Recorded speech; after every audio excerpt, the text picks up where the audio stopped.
Şunu da ben 26 kilo. Önce eve gittim. Aldı. Bir zamandan sonra kaldı. Bırak.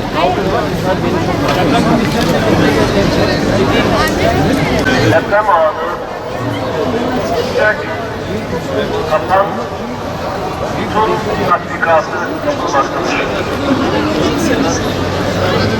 Dikkat!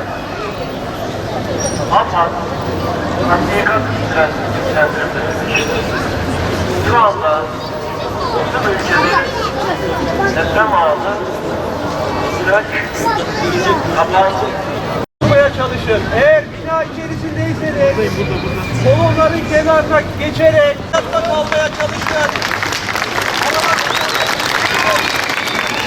Allahümme inna ne'udhu bike minel hedm vel garak vel suyun vel zilzal vel marad vel afati semaviye vel aradiyye ya Rabbel alemin.